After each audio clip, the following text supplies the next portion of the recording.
All right, I'll now call to order this regular meeting of the Jersey City Historic Preservation Commission. It is Monday, August 18th, 2025, and I have the time as 6:33 p.m. Please be advised that in accordance with the Open Public Meetings Act, the notice of the time, date, and place of this regularly scheduled meeting of the Jersey City Historic Preservation Commission has been sent to the Bergen Record and Ellis Beslito on Thursday, August 14th, 2025. The same notice has been sent to the city clerk for posting on the bulletin board outside the clerk's office in City Hall and on the Jersey City website. I have proof of these notices here in evidence. If we can mark this as B1.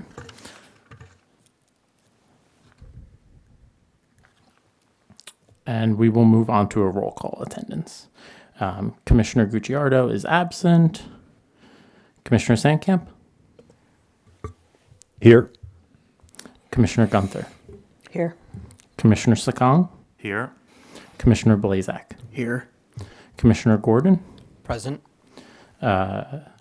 Commissioner Edgecombe is absent. Commissioner Kalbach? Here. And Vice Chairs Griga and Chair Cronin are both absent. Commissioner Gordon is filling in for the chair this evening. I'm going to make that motion. Would that be the appropriate time now? I'm going to make a motion to appoint Robert Gordon as Chairman pro tempore. I'll second. All in favor? Aye. Aye. Okay. Staff notes that there are 6 commissioners present this evening. 5 affirmative votes are required for a certificate of appropriateness.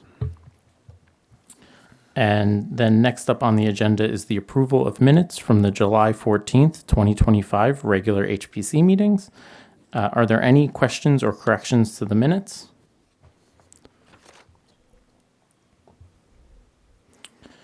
Since there are no corrections or changes, staff recommends making a motion to approve the minutes as submitted. Motion. So we have a motion from Commissioner Sandkamp.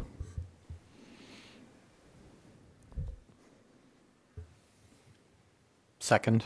We have a second from Chair Gordon. Okay. Commissioner Gunther? Aye. Commissioner Sakong? Abstain. Commissioner Blazak? Abstain.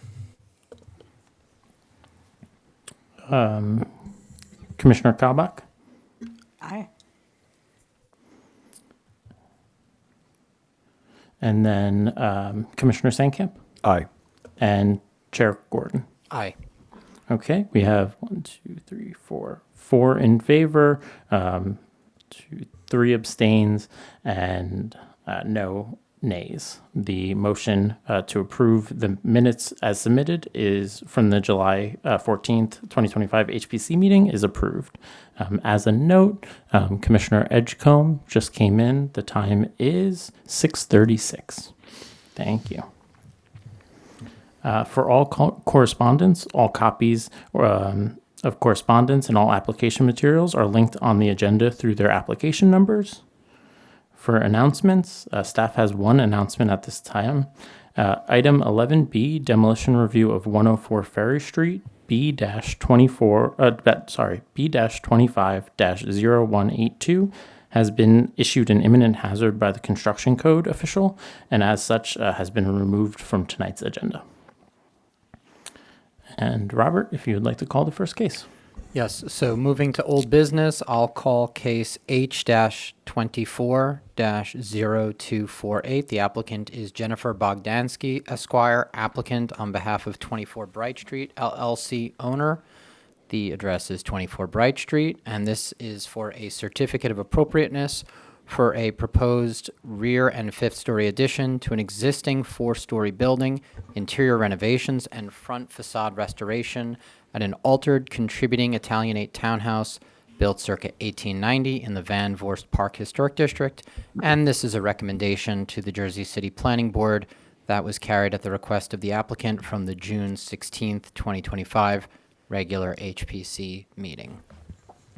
Before we begin, we did have a few commissioners that were not here at that meeting. I believe Commissioners Sakong, Edgecombe, and Callbach were not here. If you would just confirm on the record that you reviewed the transcripts or video that were sent, and if that's okay with council, that they vote on the issues tonight.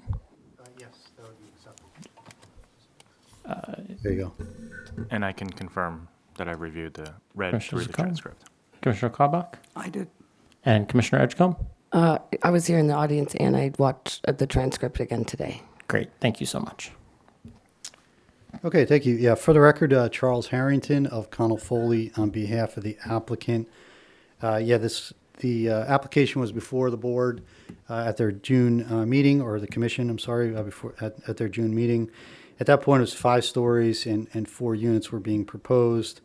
Based upon the comments that we received at that time, we did adjourn it to look at it a little closer.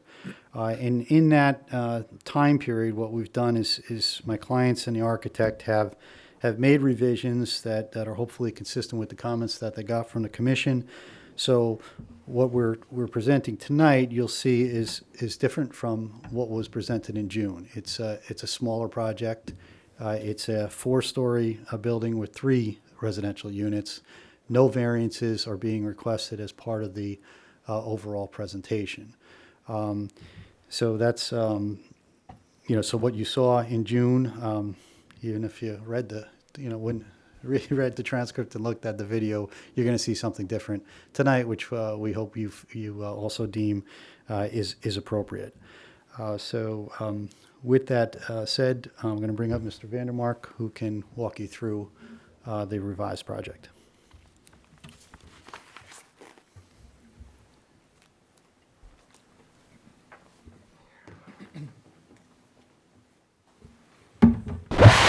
Excuse me.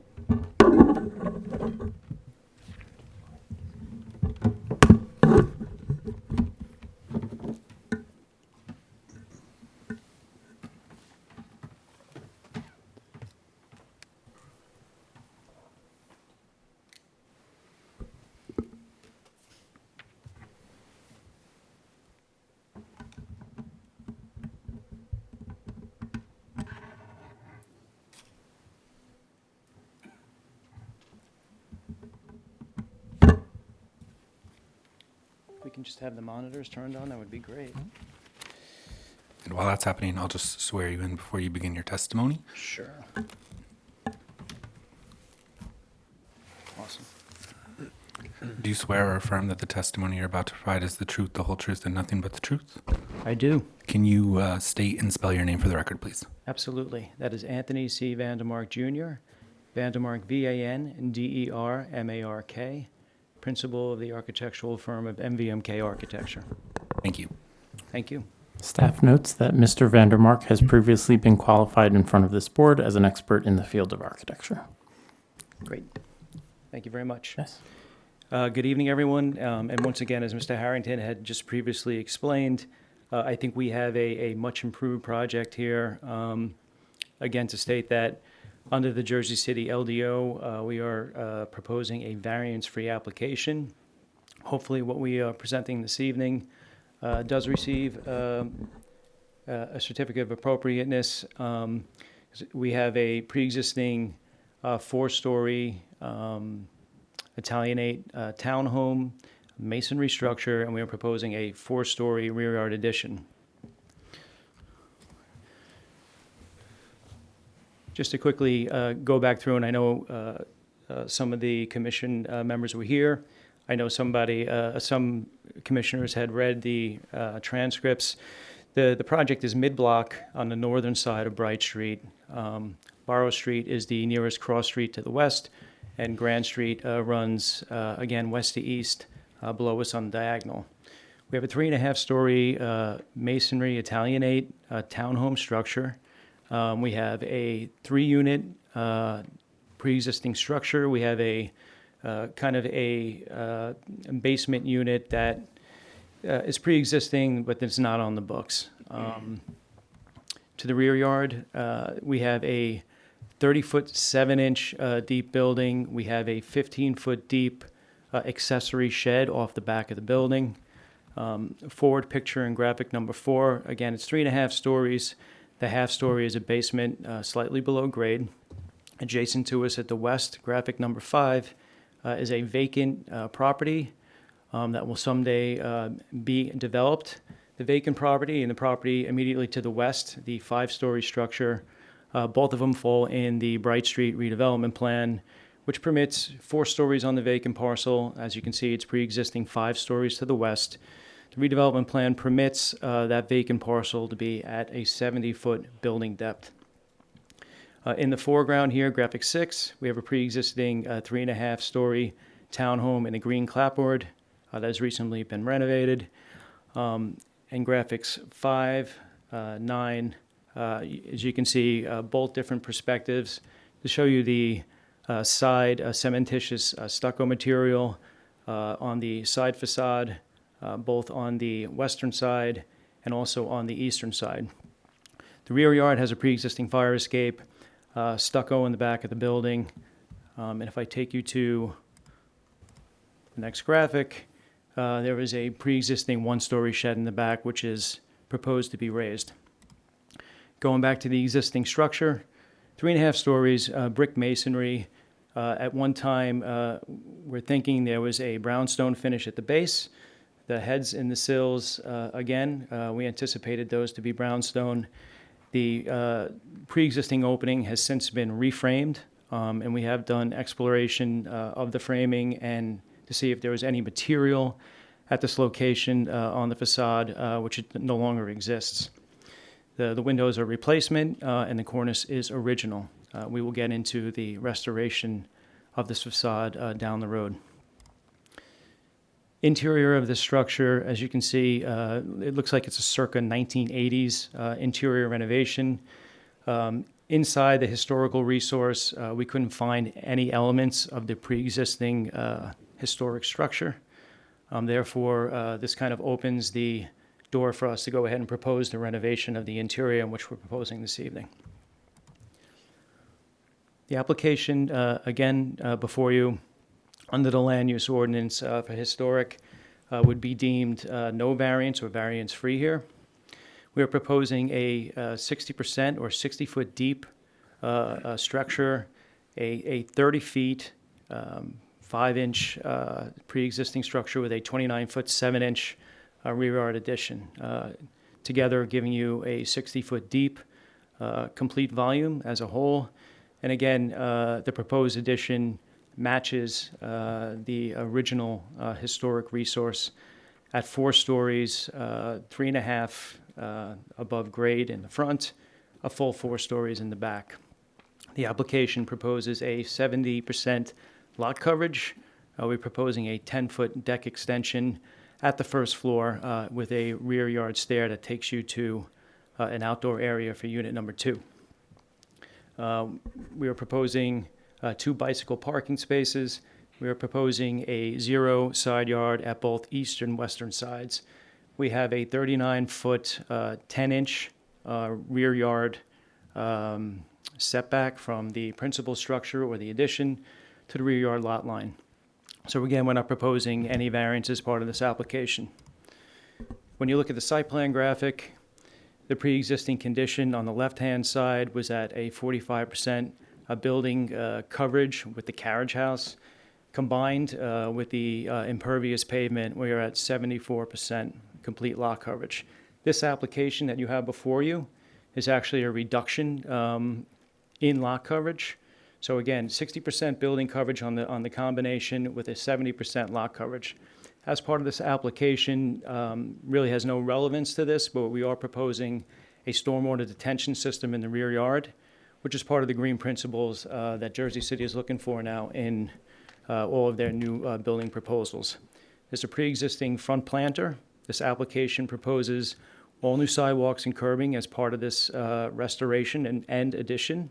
We are proposing 1 new street tree with a street planting pit that's in compliance with the Jersey City forestry standards. A graphic in front of you, the yellow is the pre-existing historic resource at 4 stories, 30 feet 5 inches deep. a 4-story rear yard addition at 29 feet 7 inches.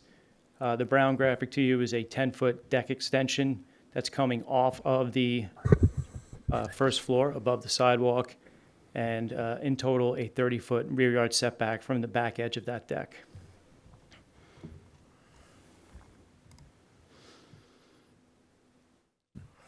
Pre-existing streetscape, graphic number 1. Existing structure, dead center, labeled site in black and white. Graphic below you is the complete block diagram. Again, our building is shorter than the building adjacent to it to the east. There seems to be some sort of rear addition on that building. Then there's also a deck extension off of the back totaling 70%. Vacant parcel immediately to the west of our property.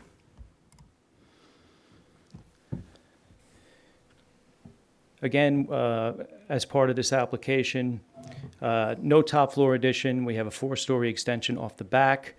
You will, in 2 dimensions anyway, in plane, that you can see the proposed bulkhead, which is to the roof deck access for the top floor unit.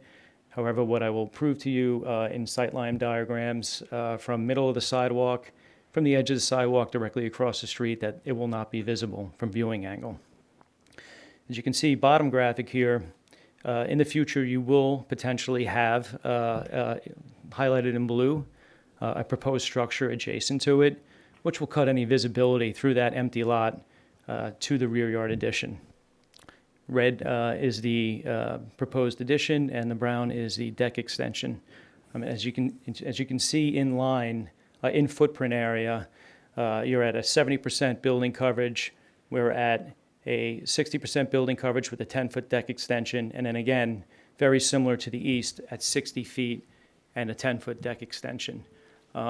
These 3 properties together should work in unison in the eventuality when that new proposal will be immediately to the west.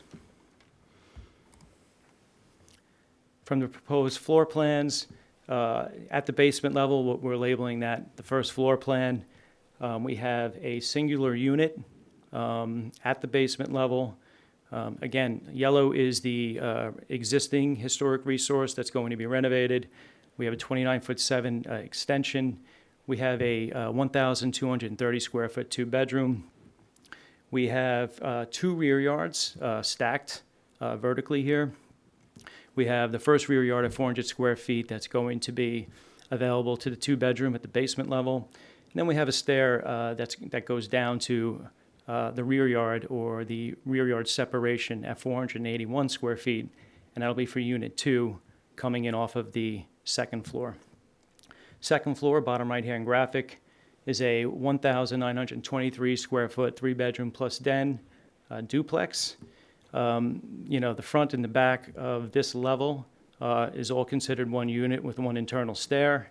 And we have one pre-existing or newly created, renovated internal stair servicing the common area of the building.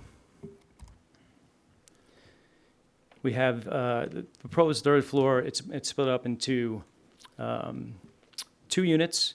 The level portion goes down to the 1st floor, or portion of the duplex, so that is together. And then the rear portion of this is to the upper portion of the building at 2,142 square feet.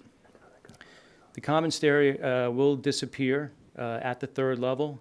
We will create a roof access hatch via ladder at the 4th level.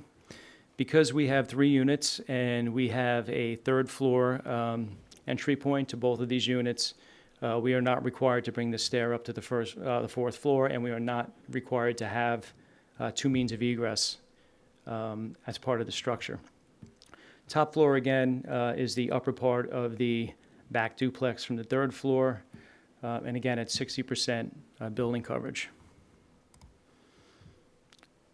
Servicing that top floor unit, we have a red, centrally located internal stair with a 380 square foot upper roof deck, and we have a 178 square foot extensive green roof around the perimeter of that roof deck. The 4 condenser units for each level, again, centrally located on the pre-existing roof, will be screened from visibility and will not be viewed from directly across the street mid-sidewalk, back sidewalk, 5'8" and 6'1". As part of this application, again, we are proposing a full restoration, repointing on the masonry, new brownstone finish on the heads and the sills, new painted wood, black, 1/1 window sets. The entry point will be carefully demolished, and a new pair of doors will be put back in its place. Base of the building, again, will be a new brownstone finish, and the upper cornice line will be restored and painted in ebony black. As previously mentioned, we did exploration on this wood. What we're thinking is a pressure-treated wood surround around this existing single door. No remnants of the existing historic opening were in this opening here. No brick mold. None of the components of part of that door assembly. So, we feel it would be appropriate to remove and then come back with the appropriate pair of doors as part of this application.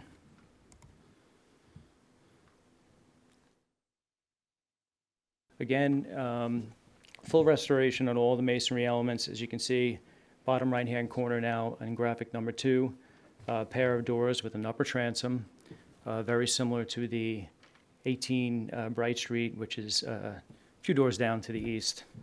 The overall building height will be at 35 feet 5 inches. That's to the upper deck, and the pre-existing structure to the back end of the sloped cornice. We are at 34 feet 1 inch.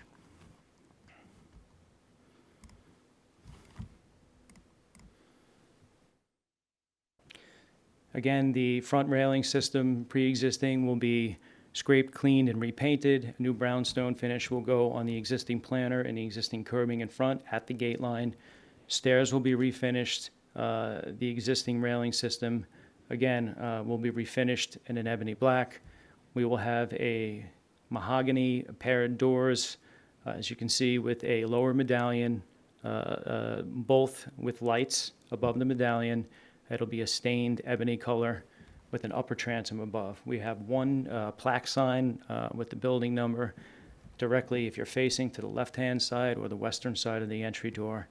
And again, as you can see, it'll be painted 1/1 double hung windows here. Proposed rear yard addition, right-hand graphic number 2. We're proposing a hardy grained plank siding. I brought the material just for everyone to see. The window wraps will be in a matching 5/4 by 4 inch. And again, we will have a painted wood casement window with lower transom on floors 4 and 3. The lower floor will be similar in window set with one entry door that opens up into that rear yard deck. We're proposing a 2x2 or ladder type railing system, painted black steel with a steel stringer and steel tread and riser on the right-hand side, coming down painted in ebony black. It's a pair of sliding doors on the lower level that'll be accessed at grade from the basement, and again, a casement window that opens up into that rear yard. As far as viewing angle goes, historical resource in yellow, new addition in blue.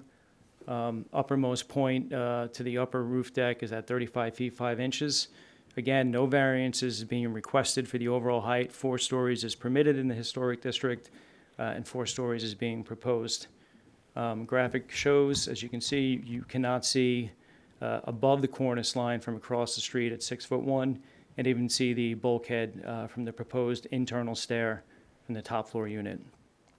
The condensers will be screened with a 1x4 AZEK screen. The paint will match the color of the proposed addition in a color in red. Graphic on the bottom, again, is in the middle of the sidewalk. It only improves your sight lines from that location. Opposite side, we are proposing cementitious stucco refinish on the side elevation. Proposed 4-story addition in red. Board-on-board fence in the rear that's broken up into 2 parts. And again, the steel stair and deck railing, as you can see here above in this graphic. Same thing from the opposite side. New cementitious stucco, new clapboard siding done in a red hardy plank, and again, steel stair and board-on-board fence in the rear. As part of the addition, we will be slightly moving the floor levels. The overall floor height will be 8 feet in the basement, 9'5" on the first to second floor, 9'5" again, and 9'4" on the top level.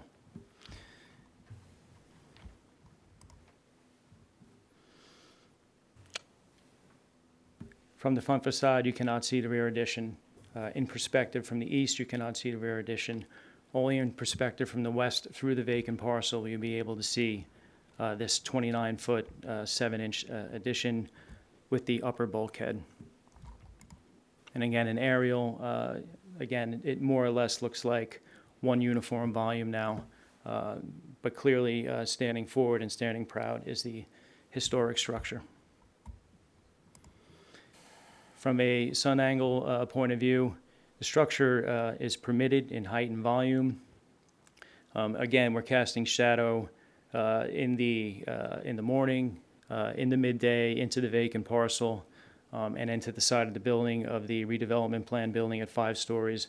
Only, when the sun turns, at the end of the day from the west, will the rear yard be impacted from the addition. But again, volume is permitted. The height is actually 4 foot, 7 inches below what is permitted. And again, I think the addition now does not overpower the historic resource, which was the original concern by this commission. This concludes my presentation. Thank you. Thank you. Any questions from any commissioners? I like it significantly better than the last one. My interest is, I noticed on your previous plan that you called out the lower level as being something that you weren't going to inhabit because it was a flood zone. Yep. Was that something you guys determined was not the case, or that you? Because of the extent of the addition, Okay. it is not a substantial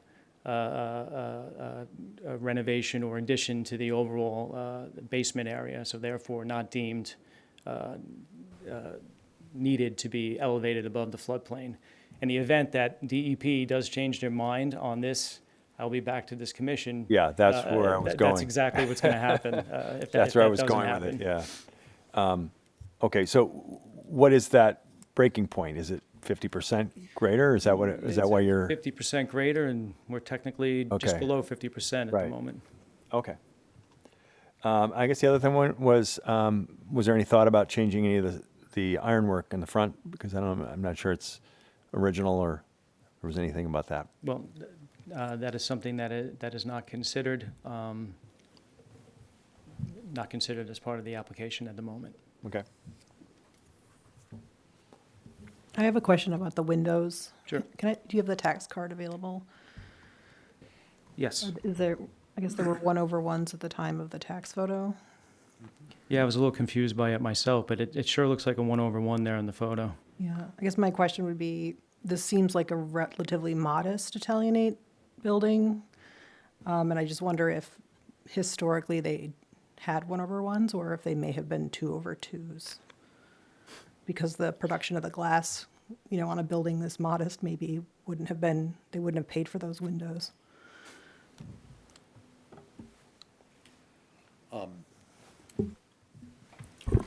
It does appear, looking at the doors, which are French doors, it looks like the building was probably modernized at the early 20th century. 1/1 at that point probably would have, made more sense when the building was originally built. This being a fairly modest building of about 1865 or so, I would think that in this neighborhood, it would have been probably a 6/6 pattern, which is what we generally see in this particular neighborhood of that particular time. Well, I guess my question is really just like, 'cause especially with the presence of 2/2s on the rear facade, which may have been replaced over time, but if that pattern continued on the rear, it makes me wonder if the original windows, which we don't have photographs of, were 2/2, which is fairly common for Italianate window buildings that Yes. are more modest. I do, when we were reviewing this, or when I had taken a look at it, the rear windows, I do wonder if they were just left because they weren't public facing. And didn't necessarily need to be updated. But I don't think staff has a preference either way. And I think the applicant would be willing to do whichever staff determines would be appropriate. Yes, and I can confirm that the applicant would follow the lead of the commission's recommendations.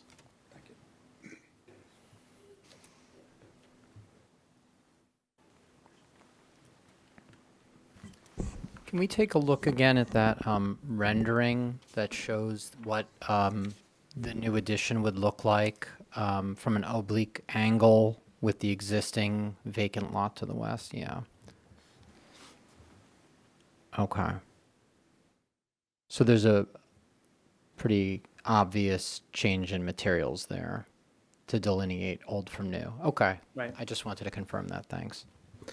And in one of the elevations, I think you showed that there's going to be a roof deck that extends a little bit onto where the existing roof is. Is that correct? Yeah, and it's not even the actual roof deck. I'm sorry. There's, this bulkhead is still even on the new addition. There is a small screened area for 4 condensers pushed right up against that bulkhead that's on the rooftop of the historic structure. Okay, and just none of that's going to be visible, correct? None of Yeah, that's okay. going to be visible. Yeah, Okay. 4 feet maximum by the screening for that. Okay. You know, I echo what I think Anthony said earlier. That I think this is much improved, so thank you. Any further questions, comments? Okay, if there are no more questions or comments, Chuck, is it okay if we move on to public comment? Does that conclude your testimony? Yes, that concludes our presentation. Thank you. Okay. If there are any members of the public who would like to address the commission regarding this application, please approach the public comment mic. Staff sees no members of the public present and recommends a motion to open and close public comment. Motion Sandcamp. Second. The second was from Blazak. All in favor? Aye. Aye. Okay. We will now move into staff comments. So I agree with what the commissioners were echoing, that this project is greatly improved from what we saw 2 months ago. And I think based off the changes, we see that it is mostly consistent with the Secretary of the Interior standards for historic preservation and the city's zoning ordinance, the historic design standards. I kind of laid out some of the conditions that we could review it under, as well as kind of addressed. I think now that the rear addition and roof deck will not be visible from directly across the street along Bright Street, that was something that I think the applicant made very clear. And although it will be obliquely visible through the vacant lot, I think from staff's perspective, that's a condition that we have seen in the past. So if it's something that the commission feels comfortable approving, I think that there's definitely a possibility for that. And then the alterations did remove 3 proposed variances. So I think that goes. I think that makes this project, as of right, and it makes it much more straightforward. Additionally, most of the front facade work is consistent with the restoration standards and what is typically seen throughout the districts. So if the commission finds that the project as proposed will not cause an adverse effect on the character and or integrity of the historic resources or the Van Voorst Park, I do lay out a few conditions in the staff report. All restoration work shall be guided by historic site evidence.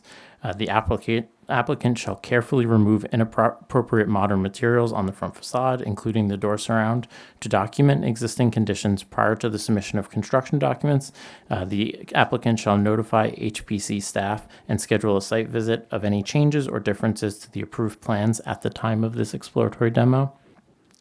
The applicant shall work with staff to revise the front facade window brick mold casing to a historically accurate brick mold based on historic site and photographic evidence. The applicant shall seek approval of a franchise ordinance for the construction of the front areaway, yard railing and areaway as it extends beyond the property line. If any component of that approval alters the proposal, the applicant shall submit a deviation request in writing to HPC staff and provide plans for review showing the existing, approved, and revised condition. If necessary, the applicant will reappear in front of the HPC to seek approval of the changes. Most of the rest of them laid out are all of our standard conditions.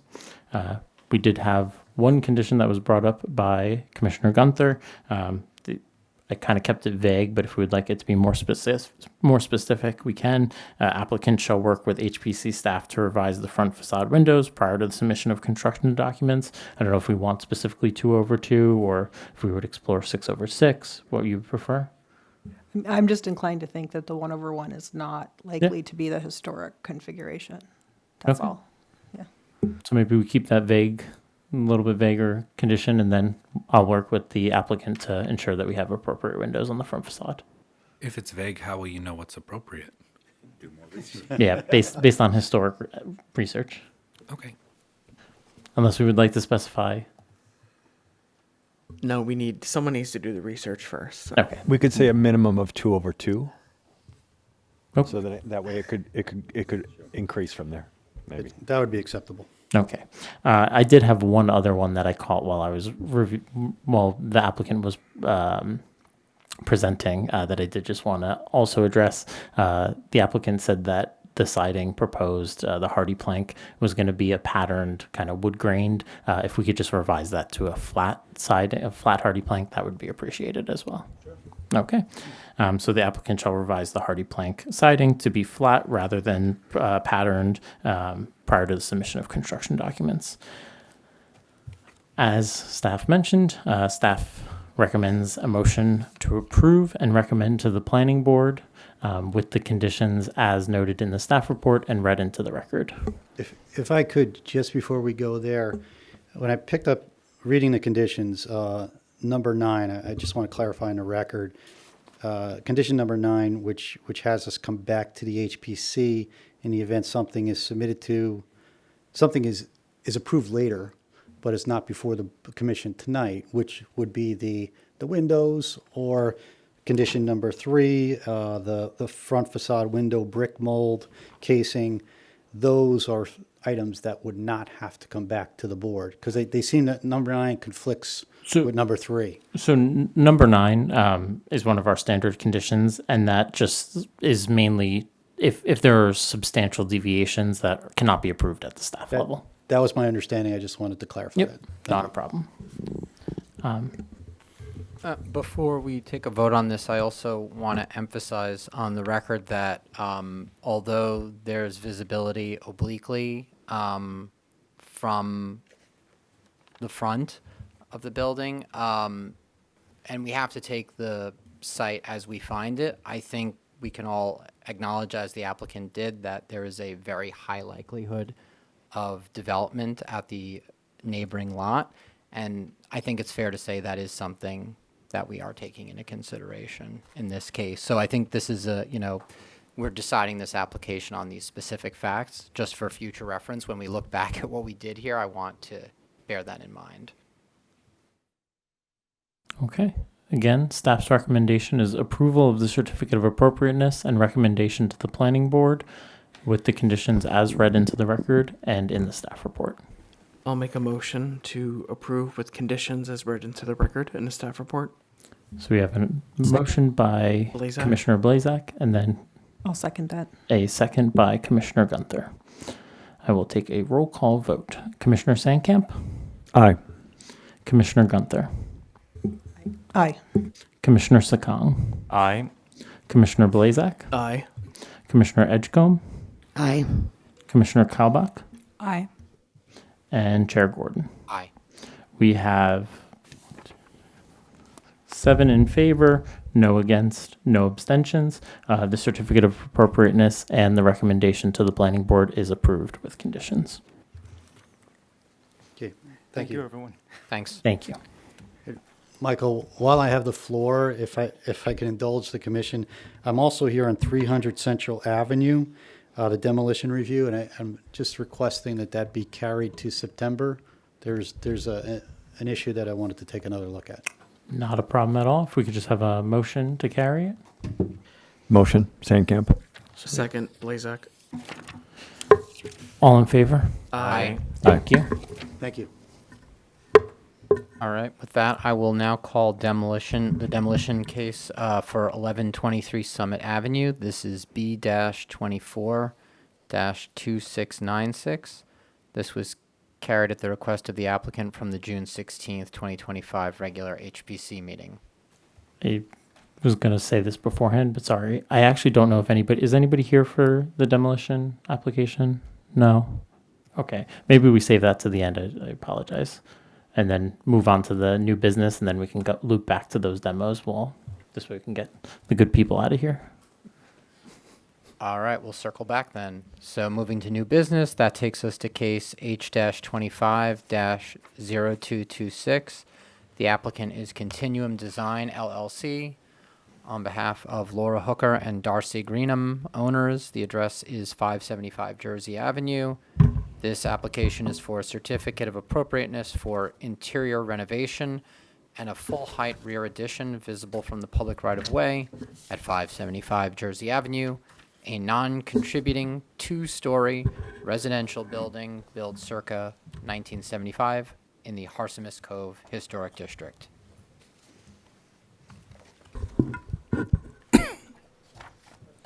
Before we get started, I'll just swear you in when you're ready. Sure, ready. Can you raise your right hand? Do you swear or affirm the testimony you're about to give is the truth, the whole truth, and nothing but the truth? Yes, I do. Can you spell and state your name for the record, please? Thomas Ogrzalek, ThomasOgrzalek, principal of Continuum Design. Thank you. And staff notes that Mr. Ogrzalek has previously been qualified in front of this board as an expert in the field of architecture. Feel free to begin.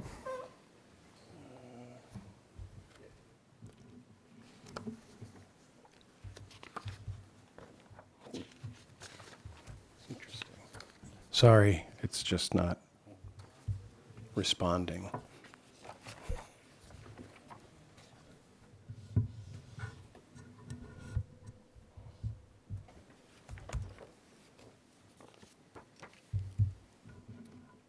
That's no good.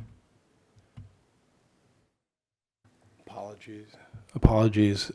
Are you able to see this the way it is? I'm going to have to use the mouse the keyboard's not quite doing what I want.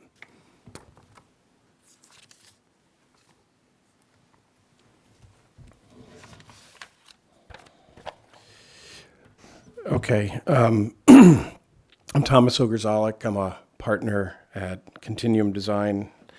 I'll be presenting the architectural plans for 575 Jersey Avenue, the presentation for a rear addition to an existing 2.5-story non-contributing building in the Harsimus Cove Historic District. Just to get everybody oriented, you'll see the front on the existing photo. This is a series of 4 buildings that are non-contributing along Jersey Avenue. To get everybody a little bit of orientation, if you look at the site photo from above, the location of this property is in the center of these 4 buildings, that are made up of 575A, 575, which is the project location, 573, and 571. It's immediately across from the Key Foods on Jersey Avenue on the western side of the street. If you look at the block diagram, you're going to notice that the proposed addition is consistent with the other previous approvals for this block at 575A, 573, and 571. The existing property, you'll also notice, currently extends beyond the rear yard setback. So there's an existing non-conforming condition that exists on the site. Right now, the rear yard setback is at 28 feet, and the total lot coverage is also over at this point in time. Our proposal is going to basically abate that, bring everything back into conformance. Historically, for those of you who are interested, around circa 19, I would say 39, the tax records indicate that there used to be one large existing building on the entire site that made up those 4 buildings. That building was owned by St. Mary's Church and rented by the State Department of Labor, and then sublet as a part of the building to the State Probation Office and Department of Hygiene and Sanitation. As far as we can tell, it was probably like this until 1948, when our understanding was there was a fire that destroyed the entire building. So what I'm speaking about here is, if you look at this structure on the left, that structure occupied this entire site that make up these 4 buildings. Our project happens to be the building right in the center here, with the lovely blue vinyl siding and the faux stone facade. A couple other things to kind of note. These structures that we're looking at currently, they were all originally built somewhere around the 60s. All similar time, all similar kind of layouts. What we're proposing with a 3rd floor addition, you can see from the sight lines here, that will be visible. If you were standing across the street right in front of the Key Foods, or if you were on the sidewalk, you're going to see in this hatched area, this is the proposed addition. There is an existing single story that we are demoing and building back, because this existing single story currently doesn't have a foundation. Plus, it also extends into the rear yard setback. So we want to fix that condition. But this is essentially what we're looking at as an addition, and that will be visible from the public right-of-way. What we're proposing is to match everything else that's been done and reviewed by staff previously. So the intention is that what we will see here from the front facade, and I'll get more into the details of the materials later, would be consistent with the adjacent buildings. One thing to note, and we'll talk more about this a little bit when I get into the details, we have done investigation underneath the faux stone. We're not sure about underneath the faux vinyl or the real vinyl siding, but underneath the faux stone is an existing masonry brick facade. So there is existing brick masonry there, but we really don't know the condition of it. One of the things that we will have to investigate once we actually do the demolition is the condition of that brick masonry. I will be working with staff, so as soon as we have that kind of free and clear, we want to take a look at it to see if there's any possibility of restoration. If there isn't, you'll see what we're proposing to do to match all the other existing buildings that are there. The existing conditions, you can kind of see what they have right now. Ground floor level, living space, kitchen area, and this family room area, which is a single-story addition that currently extends into the rear yard setback. Second floor is 3 bedrooms with 1 full bath. The 3rd level is really just the attic level. It's a gabled attic. You can kind of see that in the section here. Here's the front of the building. Here's the back of the building. And then here you can see that existing family room, which is a single-story structure. These are the existing condition elevations here and here. Just make sure you're talking into the mic. Sorry. Thank you. These are the existing conditions for the front elevation and the rear elevation. The rear elevation has vinyl siding as well. For the most part, this is a full gut rehab. We are making use of the existing major utilities, meaning the sanitary lines and the incoming services, and some of the structure, but for the most part, it's been chopped up pretty badly, so we're going to be reframing a lot of the interior. These are the proposed plans. So what you will notice about this at the entry level, we just maintained the same living room. We've created a new window here to match the window at 573, which is what we are calling the sister structure, which is the other center building. We've got a single powder room, a kitchen, and we do have a family room in the back, but we are pulling it back so that it meets the rear yard setback of 30 feet. Once you get up to the second floor, and these are all brand new stairs, once you get up to the second floor, we're renovating the front bedroom. If you recall, and I'm just going to pan back for you here, if you take a look at the windows here, you can see the windows these are the existing windows. What we're hoping to do in the renovation is we're renovating it so that the window scheme will match the window scheme for 573. So we're trying to make this look consistent with the building that is immediately to the south. Sorry. Yeah.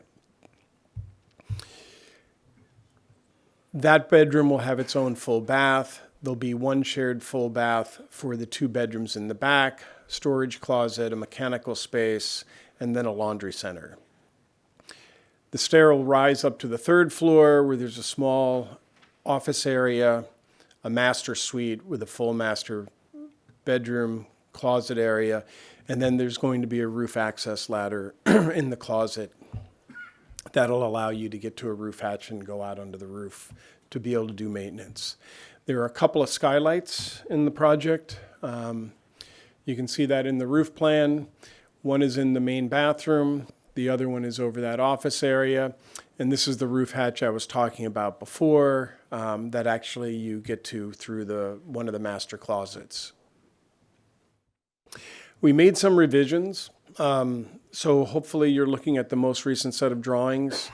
In the rear elevation, you'll notice we've got centered Frenchwood hinge doors, two bedroom egress windows, and then a larger egress window for the master suite, and then a larger window for their bathroom. The front roof is an existing shingle roof. It's in decent condition, and we don't plan on changing it because it currently matches all the other roofs at 571 and 573. And if we were going to renovate it for some reason or decide to put a new roof on, it would match what we would be removing. Electrical lighting and some HVAC plans. Nothing really major to note here other than the HVAC equipment for this project is not up on the roof. The condensing unit is actually in the rear yard. In some of the other projects we had presented, it was up on the roof. This is actually in the rear yard, and there's a mechanical space internally in the attic as well as on the 2nd floor. The rest of the drawings, you'll see here a building section through the entire structure. So just to orient you, to the right of the drawing is the front. That's the living room, the renovated bedroom, and the existing attic with the existing roof that we're not doing any work on. The extension goes up from approximately 26 feet to about 32 feet, so it's about a 6-foot high parapet that you will see from the front. And then it's a sloped roof back all the way to the edge of the existing 30-foot yard setback with new foundations. The existing family room had no foundation, so we will be excavating those out. Some details, information with interior elevations. If you have questions, I'll be more than happy to answer those. But I wanted to kind of get to the materials. So existing front elevation, you can see the blue vinyl siding and you can see the faux stone. All the windows are going to be replaced, all the doors replaced, and the intent is if we can manage and the brick is in good condition underneath, we'll restore it and we'll bring it back. But if it isn't in good condition and we have to remove it and put new brick veneer on, the new brick veneer is meant to match what's happening here at 573 to the south and what happens at 575A to the north. We will not know that until we tear off all the stone and the vinyl. This is the proposed elevation. What we're proposing to do here is a hardy panel. It's a fiber cement panel. It's consistent with previous applications that we presented for the other two, or for the other three non-contributing structures. The hope is that the brick will be able to be restored, but if not, this is going to be a new brick veneer to match the adjacent properties. We are proposing to have the same type and style of door. I'll get into some of those details now. Same type and style of door as 573, but the applicant wishes to paint it black. I believe in the application packet you may be looking at, we didn't upload the revised material color palette, so it may be showing you a wood door, like a wood stained door. So this is something that I need to send to staff in the morning, the revisions to these materials. Everything else is the same, but the door changed. The doors at 571 and the door at 575A is a black door. The outlier is 573, which is a stained wood door. We're going to mark this as A1 in evidence. Okay. Did you bring any physical material samples? What material sample would you like? The brick veneer that you're indicating may be necessary if you can't restore the extant material? I didn't bring a sample of the new brick because the hope, and it was in decent condition, is that the existing brick is going to be okay and we can restore it. If we can't, I'm going to have to get a sample. We did the renovation for 571. It'll be the same exact specification for 571 because that was done, I want to say, 4 years ago. They did a facade renovation. The brick is still in production. We use it quite frequently. Yeah. So no, I didn't bring a sample of it because the hope is that we can restore what's there. Okay, and are we potentially approving this on a conditional basis where the applicant will attempt to restore it, and if not, then we have Plan B? Or will the applicant, I guess this is a question for staff, will the applicant need to come back? So I would say that the applicant is proposing to restore the facade brick. On the chance that it's not able to be restored, it would be a deviation to the approval to replace the front facade material with something that matches the adjacent properties. I would say that that's probably something that would be handled at the staff. It's a deviation that would probably be handled at the staff level. And staff would actually recommend that we do consider that the brick underneath will not be able to be restored. The brick, as I recall it, was not in great shape, which is why that faux veneer was put on. And some of the way it was attached might have harmed some of the brick. So it might be prudent to plan to replace all the brick. But that's a deviation that could be taken care of at staff level. I have a question about the brick that's presumed to be beneath the vinyl. Is this something that you did a probe on one of the previous renovations so you know what the color and the texture is? Or Yeah, I do. Actually, I was able to visualize it in the vestibule. It's still exposed in the vestibule, the front entry vestibule of 575. Okay. So if that were to be exposed, is it going to match what's on the other three buildings that's newer, or will it be different? It varies. Okay. It's different. So the hope is that it's in good condition, but we don't anticipate that. The way we actually set up the structure and the way we planned the spaces is we planned for it to most likely have to be replaced. But we wouldn't be able to guess on that until we took the vinyl and everything down. And if staff also feels that it can't be replaced, or even if it could be restored or replaced, that it would be too inconsistent with the other buildings.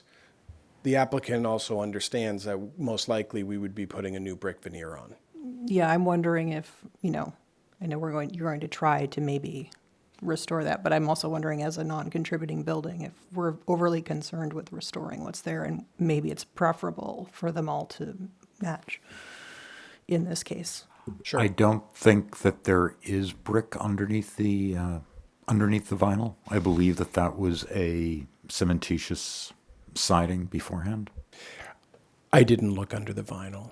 It was out of my reach. Yeah, I think that was a cementitious. Well, whatever is being siding. exposed. So- If it's not a good match, maybe it's okay. If it's not, it could be new. Agreed. And so the proposal is that it matches, it'd be identical to the neighboring property? Absolutely. Okay. Okay, very good. That's the Thanks. proposal, and that's what we're planning on. So this would be the hope, right? If we matched it. So this is what it'll look like if we match it. That's exactly the same brick as 573. Same thing for now, kind of filling in that empty spot. And so that wall you see is part of that third floor addition. This is the rear elevation with the vinyl siding. This single-story structure will be taken down. This is the new proposal. It's going to be a fiber cement lap siding. The finish is actually going to be the same type and style as what was proposed at 573 and what was proposed at 571. Not that those are visible from the public right-of-way, but it just keeps it consistent in the rear yard as well.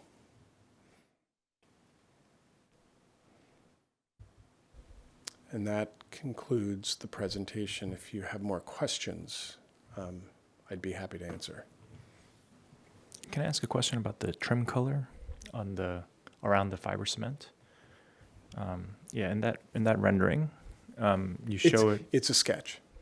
In the sketch, you show the trim being darker, but I see it in the property to the north, which I'm guessing was the first one, right? Mm-hmm. The trim is lighter. I was wondering which way you were gonna go with 575. They're going to match all the colors that are there. Right now, currently 575A, the project to the north, that would be the project to the right on your screen. That's completed. Right. Okay. So whatever was done there is going to be matched across across the other three buildings. So whatever the colors were, the colors, I'm actually going out there this week because they've applied for their C of O, just to confirm the overall height of the of that kind of parapet, but also I do have the color swatches from the contractor. I do know that the fiber cement board that was bought was what was spec'd, but the sizes were maybe not cut exactly the way this sketch shows. So whatever is out there now will be matched. Do you have that photo in this packet? I do not, but it's where on your you cover can, page. Oh, there it is. yeah, That you one. can kind of see it here, right? But that was taken before they painted the trim. So this okay. doesn't So help that's- you. That's Yeah, a really so this important doesn't point. help you. This just so everybody knows, the existing front elevation, this was taken months before they painted the trim. So the think the trim is trim actually being- a dark trim I now. think the trim being darker is Yeah. very helpful to the overall. No, the trim being darker helps it disappear completely. The goal is to make it disappear.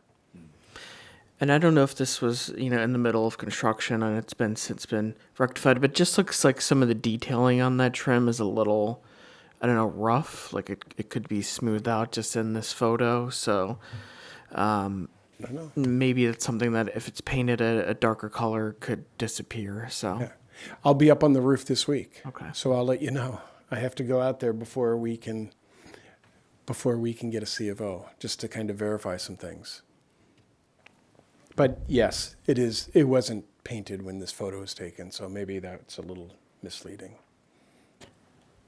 Any further questions? No? Okay. Does that conclude your testimony? It does. Okay, we'll move on to public comment. If there are any members of the public who would like to address the commission regarding this application, please approach the public comment mic. Staff sees no members of the public present and recommends a motion to open and close public comment. Motion, Sandcamp. Second, Blazak. All in favor? Aye. Thank you. And we'll move into staff comments. This one is pretty straightforward from my perspective, right? We have the other three that have been approved, one of which is nearing completion, and this one will finish off that row. I know there was some discussion at the last time we heard these two applications about possibly doing something more modern. But from staff's perspective, I think you have the three now, and to change it up on this last one would kind of create a real incongruity between the four buildings. So I think just continuing that line makes a lot of sense, and definitely is the most contextual, I think, for this little small area of non-contributing buildings. The proposed work on the front facade, I think, is appropriate. As we kind of talked about, the applicant will work with staff to make sure that the front facade matches appropriately with the adjacent buildings. So in all, HPC staff believes that if the commission finds the application as presented would not have an adverse effect on the Harsimus Cove Historic District, it could approve the application due to the building's non-contributing status in the district with the following recommended conditions, and those are our standard conditions that are in there. So again, staff's recommendation is approval of a certificate of appropriateness with the conditions in the staff report and read onto the record. I'll make a motion to approve the application with the conditions as read by staff. So we have a motion from Commissioner Sakang I'll second. and a second from Commissioner Sandcamp. Commissioner Gunther, Aye. Commissioner Sakang, Aye. Commissioner Blazak, Aye. Commissioner Edgecombe, Aye. Commissioner Kawbach, Aye. Commissioner Sandcamp, Aye. and Chair Gordon. Aye. We have 7 in favor, no against, no abstentions. The certificate of appropriateness with conditions is approved. Thanks for your time. Thank you. We'll now move to case H-24-0416. The applicant is D&D Construction and Garage Doors. On behalf of Karen Kopp, owner, the address is 268 4th Street. This application is for a certificate of appropriateness for the construction of a proposed roof deck on top of an existing garage that is visible from the public right-of-way, and an altered contributing Greek Revival row house built circa 1860 in the Harsimus Cove Historic District. Good evening, everybody. Bear with me for a second.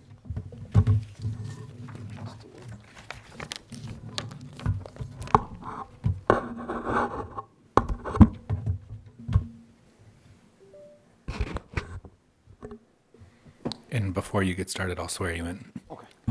He is not the architect, but Oh. so we're just going. Just they still need to be sworn in. Generally, we do everyone who Okay. provides testimony other than officers of the court. Are you an attorney? I'm not an attorney, Okay. I'm a contractor. Do you swear or affirm that the testimony you're about to provide is the truth? I do. The whole truth and nothing but the truth? I do. Can you state and spell your name for the record, please? Daniel Bachok, Danyal Bachok. Thanks. Okay. On behalf of the owners, Mr. and Mrs. Kopp, we're proposing a rooftop deck above their rear garage of their residence. The address is 268 4th Street in Jersey City, obviously.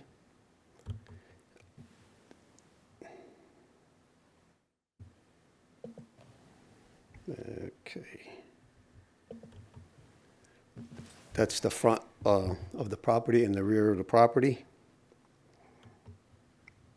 This is from 3rd Street, looking over to the back of the property where you can see the garage on the bottom. Basically, it's a wooden structure above an existing masonry roof with the composite decking, Trex, and cedar plank privacy fence. It will have a metal stairs between the garage and the residence with a Trek railing between the house and the deck with the rod railing Trek on there. I believe you guys have the plans. There's several houses on that block that have the same rooftop decks. The house sits between Jersey Avenue and Coles Avenue, and there's a little alleyway to access the garage from Coles that goes to Jersey Ave.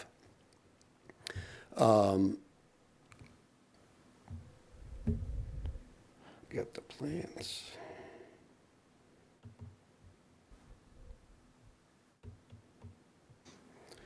As you can see, that's the alleyway coming onto Jersey Avenue, and show some pictures of the visibility of the deck. And that's the alleyway also. The neighbor directly next to them, that would be on the east side, have a rooftop deck similar, will be construction similar deck. It will be raised with the adjustable pedestal framing. Do we have the architect here present? We have it, yeah, represented, yes. Can you just come up and testify to the plans that you signed and sealed them and everything? Can I just, one more?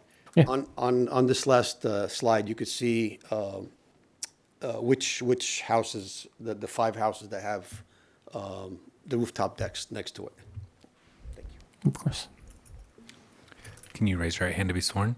Do you swear or affirm the testimony you're about to provide is the truth, the whole truth, and nothing but the truth? I do. Can you spell and state your name for the record, please? Sure. Nazir Afamugad, Nazir, last name Afamougat. I'm the designer from the architect's office, Cesar Pastamante. Thank you. The project is about to build above garage deck in single family house. It's the visible part of the above the garage deck is from the alleyway from Jersey Street. There is a few houses with a similar buildings and similar deck above their garages. The garage is existing, it's masonry. Nothing going to be changed as garage door or any kind of masonry or veneers there. The material, as he mentioned it now, it's going to be similar to the next door garage on the right side if we are in an alley, and there's 6 of those garage above garage decks on that alley. This is I'm sorry. I'm going to mispronounce your name, Mr. Afamagot. I missed it. Are you an architect? Or? I was just trying to get to that. Yeah, sorry. I'm the designer in the architect's office. He couldn't make it today because he has some health issue, so that's why I'm come here. Usually we need the architect here who signed the plans. This way they can Yes. testify to the... We have it. We have it. I know the plans are signed, but I usually we require that the person who's licensed needs to address the commission to testify to the plans that they are as they are presented. Did you materially work on these drawings? Yes. Actually, I'm the one who doing them. Okay, and you're working under the Mr. architect's Cesar license? Yes. The applicant is Daniel? Yes. Okay. And is the owner here? Yes. Okay. Would you be able to guarantee that the work is done according to the approved drawings in the event that a certificate of appropriateness is granted? Yes. Yes. Yes, we do need you to be sworn in, I think. Yes. Thank you. Can you raise your right hand to be sworn? Do you swear or affirm that the testimony you're about to provide is the truth, the whole truth, and nothing but the truth? I swear. Can you spell and state your name for the record, please? It's Guillermo Kopp, Guillermo. Last name is Kopp. Thank you. Okay. Yeah, I mean, we've approved applications without the testimony of an expert witness before, but I think it's worth noting that if we don't have a recognized expert, then we're basing our decision off of lay testimony, essentially. I would agree with that. I would also say that I'm not aware of any requirement that an architect or an attorney appear before like these proceedings, but I know that generally it's a process that the commission normally likes to see. So My only concern is that one of our general conditions is that the architect of record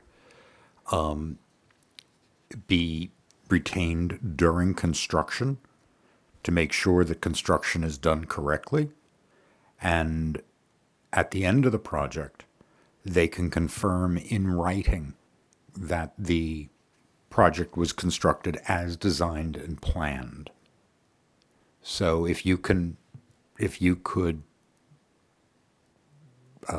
make sure that the architect is available, I understand that, accidents happen or health issues do come up. I don't see a problem with taking testimony tonight and taking a vote. Yeah, I certainly don't have a problem with it. And since we do have the applicant here, we can just ensure that if we do approve this, that the applicant personally agrees to the conditions and ensures that the architect complies with them. So just to be clear, you're asking me to make sure that the architect follows through with the plans? Correct. As described? Yes. Make sure that the architect makes sure that the builder follows through with the plans. Okay. Thank you for the clarification. Yes, we will. Okay. Thank you very much. Okay. Do you guys have anything else to add? Okay. Do we have any questions from the commission? The only thing I wanted to clarify is there was a photo that you showed early on, and I think it's. I just wanted to clarify. It's taken, I think, from that vacant lot where there's parking off 5th Street. Mm-hmm. So you hear, actually, on that last slide you went through. Hold on, this one. Yeah, that's actually from that vacant lot where there's parking, right? Yeah, that's Okay. from 3rd Street, 2nd Street. Sorry. I think 3rd Street. 3rd Street. 5th Street, right? Yeah. 5th. Yeah. 5th. So I just want to make sure everyone knows this is not a view from a public thoroughfare. This is from the middle of a vacant lot that Yes. uses parking. Yes. And if there's another photo a little later on that does show the view, which is less close. Yes. So that we just went by it. Yeah, there. and If you just- can maybe just go back 2 My slides. computer That to the shows, right. yeah, that's what you're actually Yep. going to see Yep. there. Okay. Any further questions? I have a question about the height of what's proposed, and it looks like it's a solid wood, like there's not like a picket, It'll be like a 1x6 cedar plank. solid all the way around. Yep. Yep. I guess my question is, it's shown at 6 feet, and typically fall protection is maybe 42 inches. And I think maybe something taller than fall protection could be acceptable. 6 feet feels very tall. Yeah. The next door neighbor they have a 6-foot fence. Do we know if that's a legal installation? They were approved, I believe, by historic. Staff can confirm it was. Okay, I'm was also looking at the approved. photo of that installation, and it's vertical planks. There's space in between each plank, so it's not a wall. It's more of a railing. So, I just have some issues with sort of the level of solidity in conjunction with the 6-foot height. I Yeah. think it's too much. Would the applicant be willing to revisit the design at least? You know, the spacing between boards and such that it is not as solid a mass? Yeah, we're willing to do exactly what the neighbors have. Is it a privacy issue? No, I don't think we really gave it that much time. It looks to me that on the lot lines, they are proposing a solid wall, and only to that alleyway, they're doing this kind of vertical slat. So it may be, I mean, the solution may just be to match the same, right? So Do the same as the- solid on the lot lines, and then the vertical slats, so that, you know, there's some porosity Yep. on the alleyway, and then it will just be the same. That's fine, not a problem. I mean, I would also find it acceptable as solid if it were just not so tall. I just think the height and the solidity along the back is just too much in combination. And staff, that the height along the alley is also 6 feet, or do you know what the height of the neighboring building is? I believe it's 6 feet. Okay.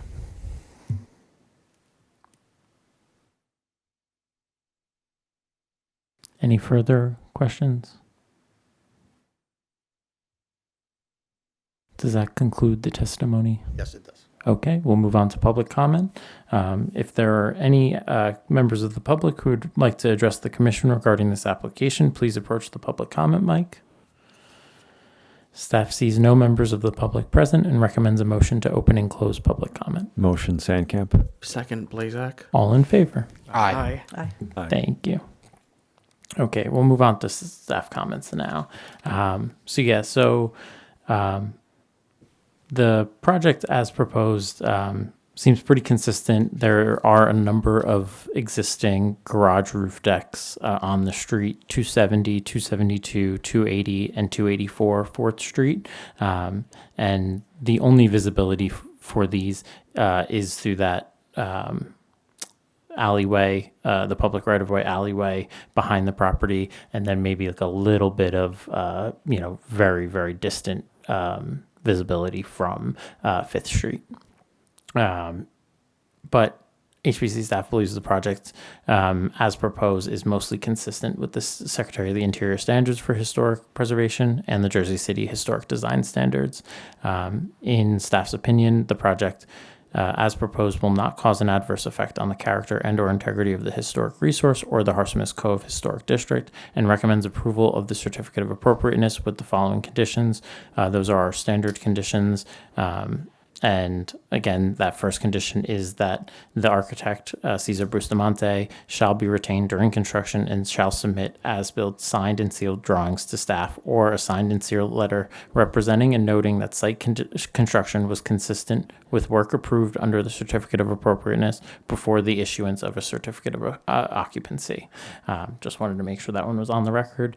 And then we did have one that was added by the commissioners. The applicant shall revise the privacy screen above on all sides to match the adjacent existing roof deck.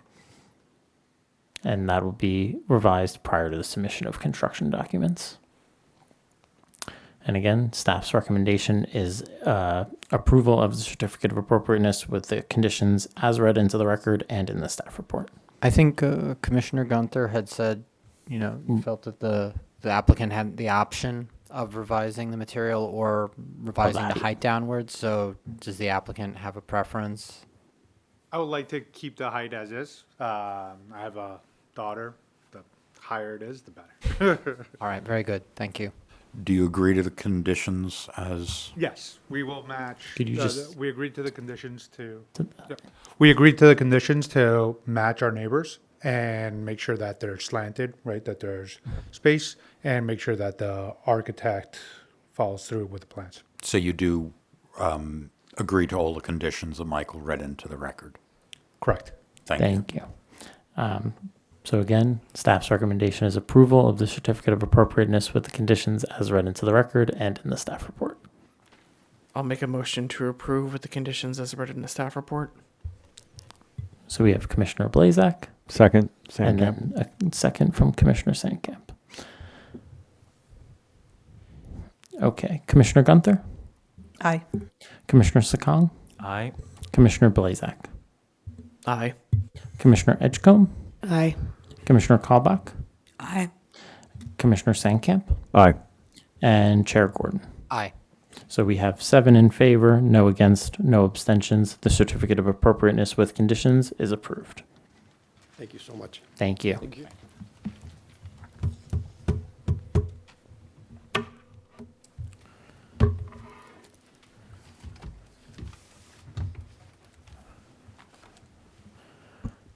Okay.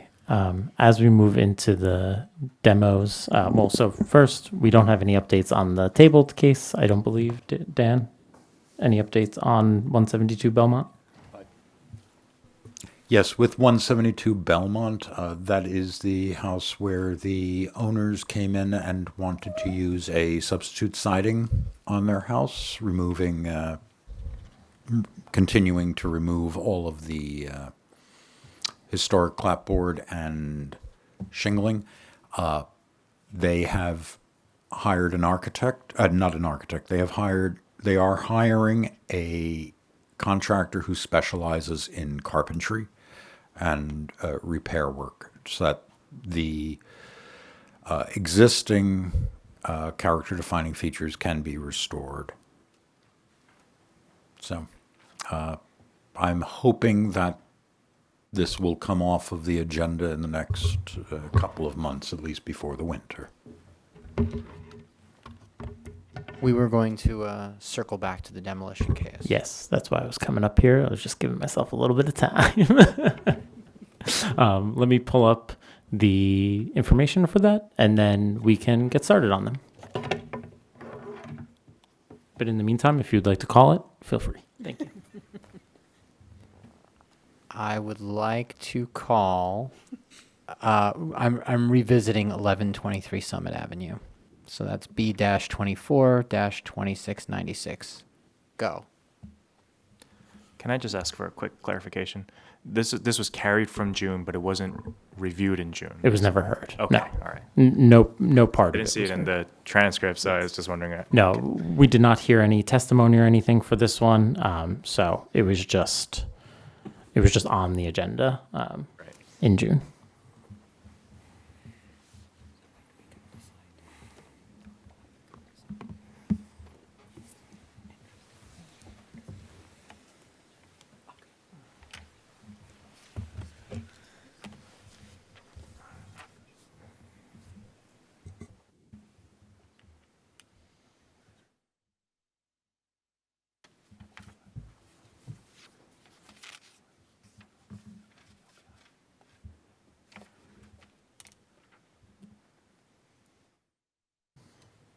Okay, so we are going to start with 1123 Summit Avenue.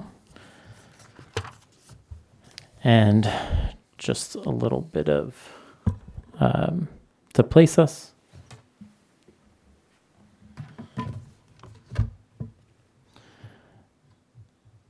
We have, where is it? Here we go. This is the front facade photo that was submitted by the applicant. And just to take us through, I could take us to the 1938 tax card photo.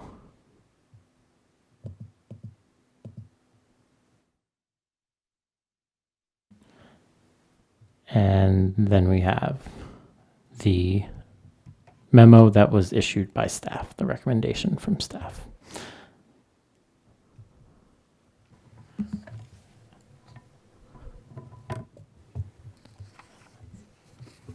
A little bit of background. This was mentioned in the master plan. It was in the Ward D survey from 2022, and this was one of the properties that was flagged for phase 2 analysis, so further analysis.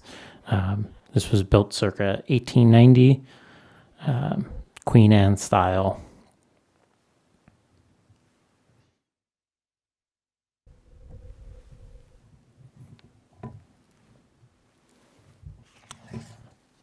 Again, I would recommend that the commissioners review the application on the record, make any comments or anything that they may see from the application.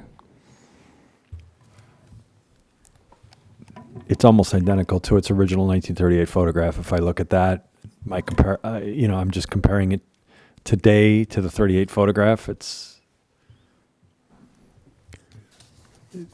looks like there's been some siding, siding put is on different, it, but yeah. other than that, the form, the massing is definitely still there. Original front doors are there. The window openings are Yeah. They the haven't same. been changed. And as we've said in the past, probably a lot of the detailing is probably under that aluminum. It looks like aluminum siding. I would agree. I would agree with all of those statements. Okay. So And this being on the master plan, mentioning in the master plan element, I think is also very important to note. Yep. Okay. Maybe we can open up for public comment real quick and then we could talk a little bit more. Okay. If there are any members of the public who are wishing to speak in regards to this application, please approach the public comment mic. Of course. Yes. Just give me 1 second and I'll go through the rules real quick and then we can get started. So before we begin your time, first we'll swear you in. Jonathan will swear you in, and then all members of the public have 5 minutes to address the commission. Staff will indicate when the timer begins and ends, and staff reminds any members of the public that any questions should be addressed to our chair, who will then relay them to the appropriate person. And if we could just have a motion to open public comment. Motion. Second. So we have a motion from Tony. Handicap. And then we have a second from Blazak. All in favor? Aye. Okay.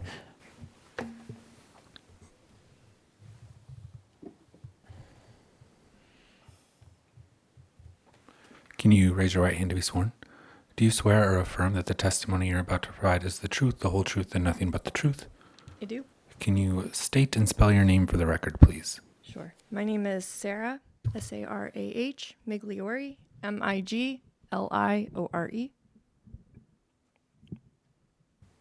Thank you.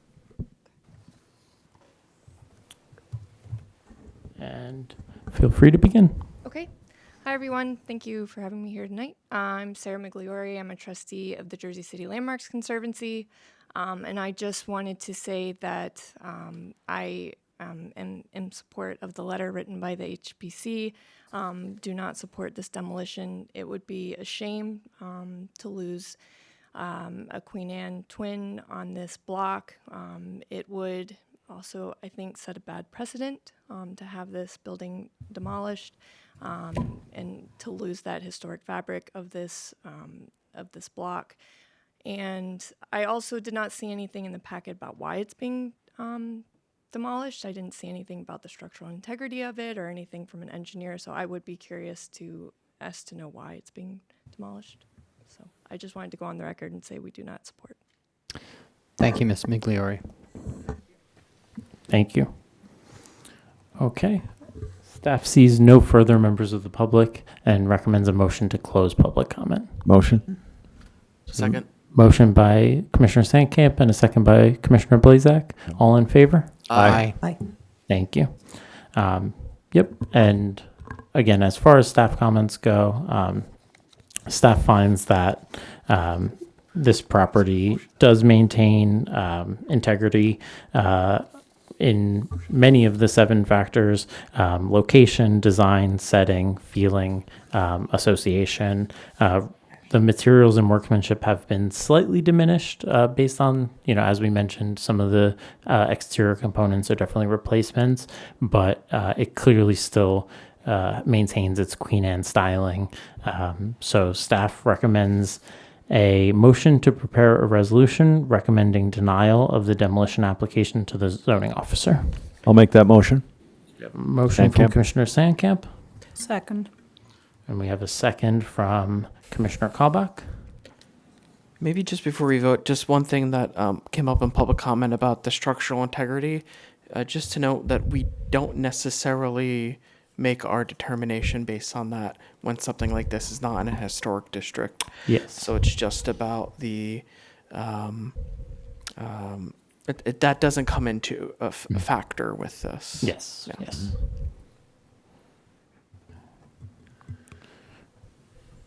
And I will take a roll call vote. Commissioner Sandcamp, Aye. Commissioner Gunther, Aye. Commissioner Sakong, Aye. Commissioner Blazak, Aye. Commissioner Edgecombe, Aye. Commissioner Karbach, Aye. and Chair Gordon. Aye. Okay, we have 7 in favor, no nays, and no abstentions. The recommendation to prepare a resolution recommending denial to the zoning officer is approved. Okay, so as far as the demo that's on the tabled cases, I still have not heard back from them, so I do not have any update on that. We have no resolutions to review, and we do not need an executive session. I'm going to stop you there. I've requested to the chairman an executive session, very short. Okay. I wanted to make a motion. So do we need to I will make a be- motion for an executive session? I've never done We one. need to pass a resolution with the specific details of when and what time the executive session will happen.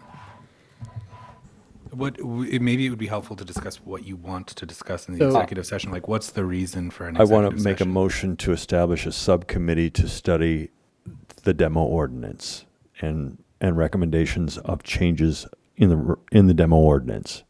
Why do you want to do an executive session for that?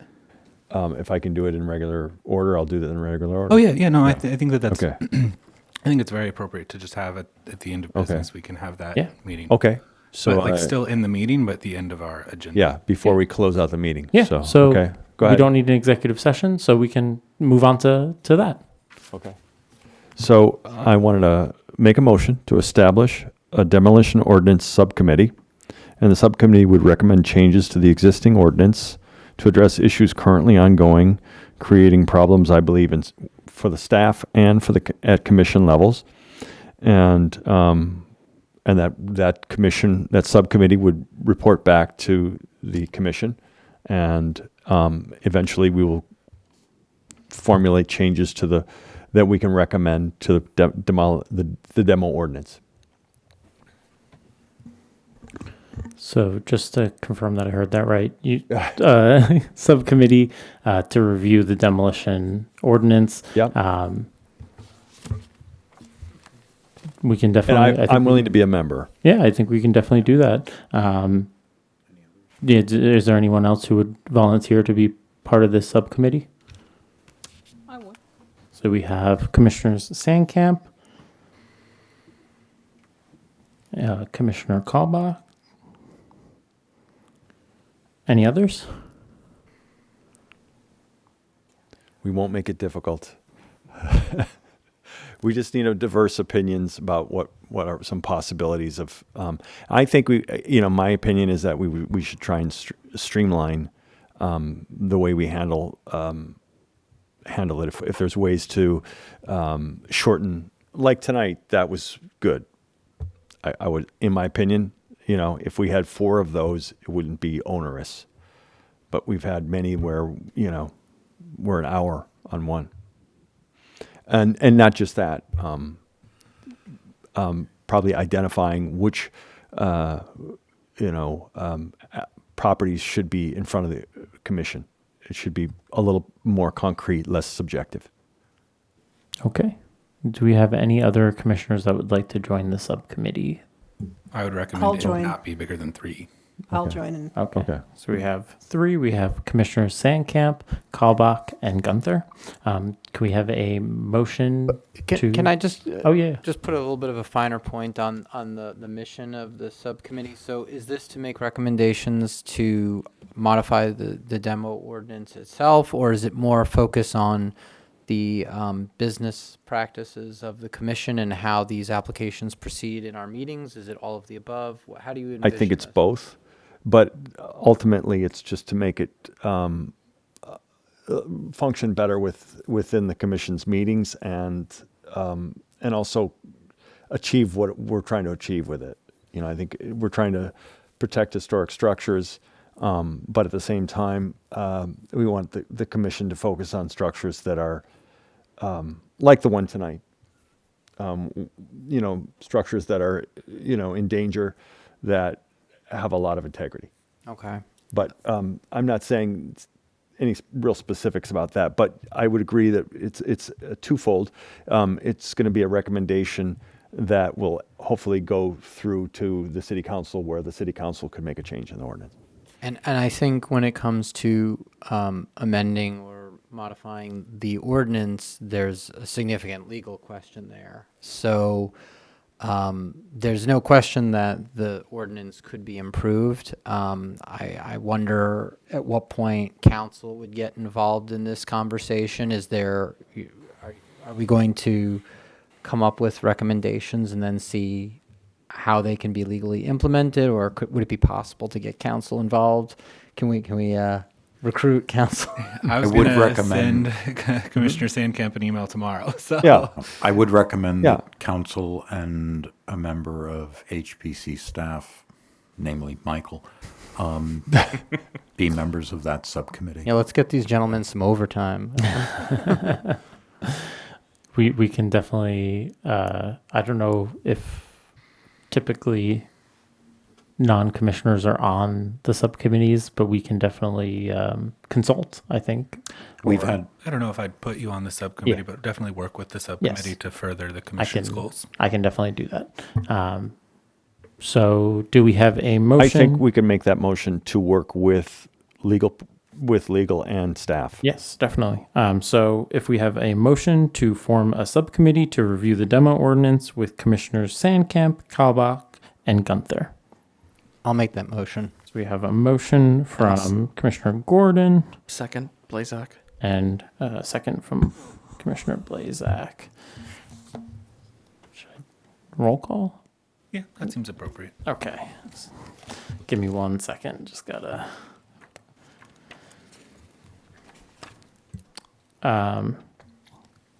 Commissioner Gunther, Hi. Commissioner Sakong, Aye. Commissioner Blazak, Aye. Commissioner Edgecombe, Aye. Commissioner Kalbach, Aye. Commissioner Sandcamp, Aye. and Chair Gordon. Aye. So we have 7 in favor, no against, no abstentions. The motion passes. Okay. Last but not least, all that is left then this evening is adjournment. Does anyone want to make a motion? Motion to adjourn. That's from Commissioner Gordon, Second, Blazak. and we have a second from Commissioner Blazak. The time is 8:15. All in favor? Aye. Aye. Thank you. Aye. Sweet.